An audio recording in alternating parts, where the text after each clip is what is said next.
ఓం సాయిరామ్. ఆ సాయినాథుని ఆశీర్వాదంతో ప్రతి ఒక్కరి కూడా ఆనందంగా, ఆరోగ్యంగా, అష్టైశ్వర్యాలతో ఉండాలని మనస్ఫూర్తిగా కోరుకుంటున్నానండి. అనంతకోటి బ్రహ్మాండ నాయక రాజాదిరాజా యోగిరాజా పరబ్రహ్మ శ్రీ సచ్చిదానంద సద్గురు సాయినాథ్ మహారాజుకి జై. ఎక్కడెక్కడో తిరిగి ఎక్కడా కూడా మీ సమస్యకు పరిష్కారం దొరకక అయోమయ పరిస్థితిలో ఏం చేయాలో పాలుపోక ఉన్నారా? అయితే మీకోసమే ఇప్పుడు నేను చెప్పబోయే విషయం శ్రీ షిరిడి సాయిబాబా జ్యోతిషాలయం అండి. గురువుగారు సిద్ధాంతి సుబ్రహ్మణ్యం రాజు గారు. మీరు ఎక్కడికి వెళ్లాల్సిన అవసరం లేదండి. ఫోన్లో గురువుగారిని సంప్రదిస్తేనే ఒక అంజనం వేసి మీ సమస్య ఏంటి, దానికి పరిష్కారం ఏంటి అనేది మీకే స్వయంగా గురువుగారు వివరిస్తారు. మీరు ఒక్కసారి నమ్మకంగా కాల్ చేసి చూడండి, మీకే అర్థమవుతుంది నేను ఎందుకు ఇంత నమ్మకంగా చెప్తున్నాను అనేది.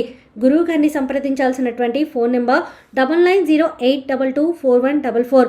మీకున్నటువంటి ఆర్థిక సమస్యలు, ఆస్తి తగాదాలు, నాగదోషము, నరదిష్టి సమస్యలు, భార్యాభర్తల మధ్య అన్యోన్యత లేకపోవడం, కుటుంబంలో చాలా గొడవలు జరుగుతూ ఉండడం, స్త్రీ పురుషుల వశీకరణం, ఎటువంటి సమస్యలైనా సరే మీరు గురువు గారిని సంప్రదించి మీ సమస్యకి పరిష్కారాన్ని తెలుసుకోండి. మీరు ఎక్కడికో వెళ్ళాల్సిన అవసరం అసలు లేదండి. గురువు గారిని సంప్రదించాల్సినటువంటి ఫోన్ నెంబర్ 9908224144.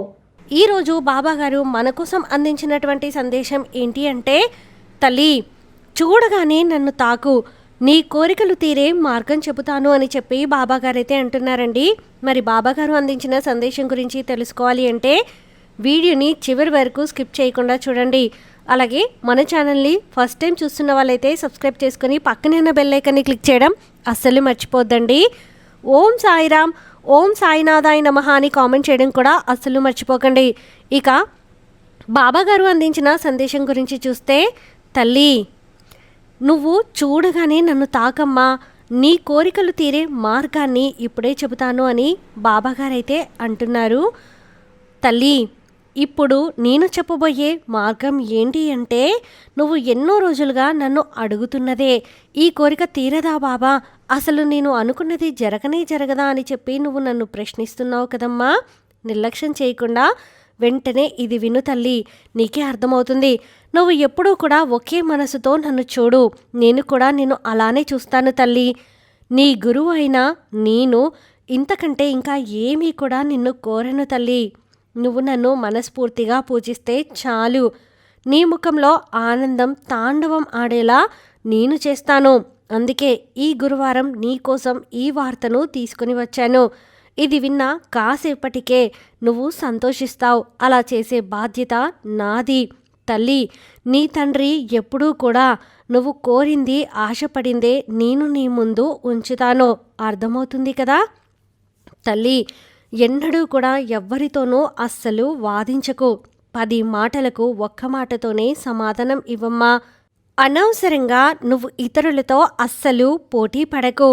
కొందరు నిన్ను ఏదో ఒక కారణంతో తిడుతూ ఉంటారు. అయినా సరే బాధపడకు, కోపం తెచ్చుకోకమ్మా. నువ్వు ఎదుగుతున్న కొద్దీ నీ చుట్టూ శత్రువులు ఎక్కువ అవుతారని నువ్వు తెలుసుకోవాలి. నిన్ను చూసి ఓర్చుకోలేక వాళ్ళు అలా మాట్లాడుతున్నారు, కానీ నువ్వు తిరిగి అలాంటి వారికి నువ్వు సమాధానం ఇవ్వాల్సిన అవసరం లేదు. ధైర్యంగా లేచి నీ పని నువ్వు చేసుకుంటే చాలు. మిగతావన్నీ నీ పక్క నుండి నేను జరిపిస్తానమ్మా. తల్లి ఒక్కటి గుర్తుంచుకో అమ్మా, లేనిది ఆరోపించడం వల్ల ఉన్నదాన్ని కప్పివేయడం వలన సంసారిక జీవనం అయోమయంగా మసకగా ఉంటుంది. ఇలాంటి దారిని నువ్వు దాటడానికి గురువు యొక్క మాటలే నీకు దీపం వెలుగులు లాంటివని అర్థం చేసుకో తల్లి. అర్థమైంది కదా. లేని దానికోసం ఎన్నడూ కూడా అస్సలు ఆరాటపడకు. అర్థమైందా. దేనినైనా సరే ఎదిరించి పోరాడు. ఈరోజు నన్ను నమ్మి నన్ను తాకిన నీకు విజయాన్ని అందిస్తాను. ఎప్పుడూ కూడా అనవసరమైన విషయాల గురించి అస్సలు పట్టించుకోవద్దమ్మా. తెలివిగా మసలుకో. ఎవరు ఏమన్నా సరే అస్సలు పట్టించుకోకు. నీ భవిష్యత్తుని ఎలా మారుస్తానో నువ్వే చూస్తావు కదా. నీ జీవితాన్నే నేను నీకు అందమైన బహుమతిగా నీ చేతిలో పెడతాను. కాస్త ఓపికతో ఎదురుచూడు తల్లి. భవిష్యత్తుని తలుచుకొని అస్సలు దిగులు పడకమ్మా. నీకు తోడుగా నేను ఉన్నాను కదా. తన నిజస్వరూపం అయిన ఆత్మను మర్చిపోవడంతోనే మాయా పుట్టుక ఆరంభమవుతుంది. చైతన్య స్వరూపమే నీ బాబా అని నువ్వు గుర్తు తెచ్చుకోవడంతో శుద్ధమైన సంపూర్ణమైన ఆనందం నీకు కలుగుతుంది. తల్లి, అహంకారం వదిలించుకోవాలని నిశ్చయించుకునేవారు చాలా అరుదమ్మా. అలాంటి అభిమానం లేనివారు మాత్రమే శరీరం మీద ఉన్న మమకారాన్ని జయించగలరు. అప్పుడే వాళ్ళు ఎంతటి కష్టాన్ని అయినా సరే సులభంగా దాటేయగలరు. నా పూర్తి అనుగ్రహాన్ని, ఆశీర్వాదాన్ని పొందగలుగుతారు. కొన్ని విషయాలు నీ జీవితంలో జరుగుతున్నాయి అంటే అవి నీకు మంచి గుణపాఠాలుగా అవుతాయని నువ్వు తెలుసుకోవాలి. తల్లి, దేని గురించి కూడా నువ్వు ఆలోచించాల్సిన అవసరం లేదు. నీ పని నువ్వు చేసుకుంటూ ముందుకు వెళ్ళు. నీ పనిపై దృష్టి పెట్టు. అర్థమైంది కదా? నేను చెప్పినట్లుగా చేస్తూ ఉండు. నీ సాయి మాటల్ని ఎప్పుడూ కూడా వదిలేకమ్మా.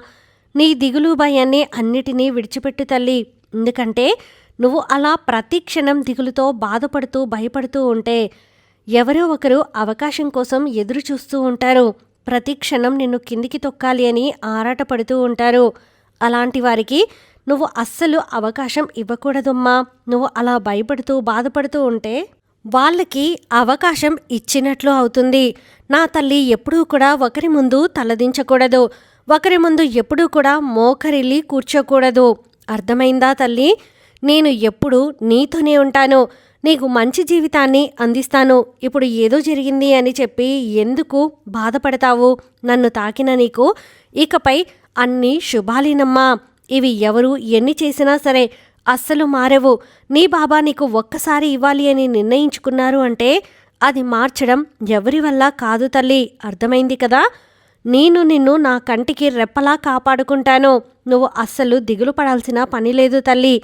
సంతోషంగా ఉండు. నేను నీకు తోడుగా ఉన్నంత వరకు, నేను నీడగా రక్షక కవచంలో ఉన్నంత వరకు నువ్వు అస్సలు భయపడవచ్చా చెప్పు? దేనికైనా సరే నువ్వు అస్సలు బాధపడవచ్చా చెప్పు? నీ బాబా ఉన్నారు అని ధైర్యంగా ఉండమ్మా.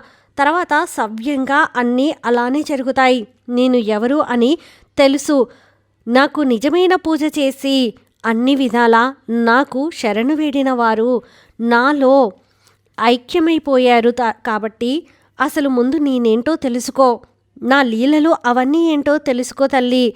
అహంకారాలు, ఆర్భాటాలు ఎంత హెచ్చినప్పటికీ అహంకారం మాత్రమైనా లేని నిరాశ శక్తులు నిశ్చలులు శ్రీ సాయిబాబా వారు నీ బాబా ఆశీర్వాదం నీకు కలగాలి అని ఏంటి అన్నిటినీ నువ్వు విడిచిపెట్టాలి తల్లి. అప్పుడే నీకు ఆనందం, ఐశ్వర్యం అన్నీ లభిస్తాయి.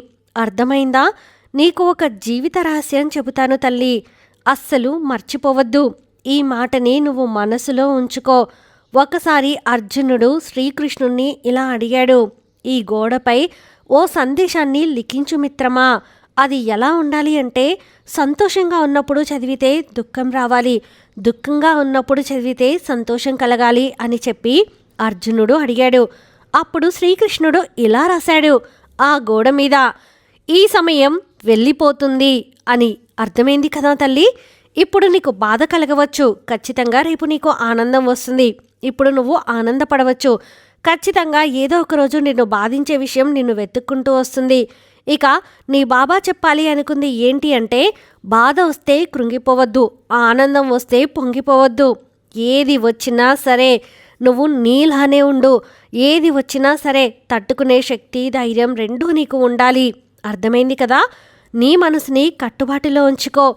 నీ ప్రార్థనలన్నీ నా దగ్గర పెట్టు. కోరికల్ని అదుపులో ఉంచుకో. నీకు ఏదైతే అత్యవసరమో అది మాత్రమే నా దగ్గర ప్రార్థనగా పెట్టు. నీకైనది ఖచ్చితంగా నేను ఇచ్చే తీరుతానమ్మా. ఇక ధైర్యంగా ఉండు తల్లి. నీ సాయి నీకు తోడు ఉన్నంత వరకు నీకు ఎలాంటి దిగులు భయమో అవసరం లేదు తల్లి. ఇక శాంతంగా ఉండమ్మా అని చెప్పి బాబాగారైతే అంటున్నారండి. ఈ వీడియో మీకు నచ్చితే ప్లీజ్ లైక్ చేయండి. మరికొంతమంది సాయి భక్తులకు వీడియోని షేర్ చేయండి. ఫస్ట్ టైం ఛానల్ని చూస్తున్న వాళ్ళు సబ్స్క్రైబ్ చేసుకొని పక్కనే ఉన్న బెల్ ఐకాన్ని క్లిక్ చేయడం అసలు మర్చిపోవద్దండి. ఆ సాయినాథుని ఆశీర్వాదంతో ప్రతి ఒక్కరి కూడా ఆనందంగా, ఆరోగ్యంగా, అష్టైశ్వర్యాలతో ఉండాలని మనస్ఫూర్తిగా కోరుకుంటున్నానండి. ఓం సాయిరామ్. సర్వేజన సుఖినో భవంతు.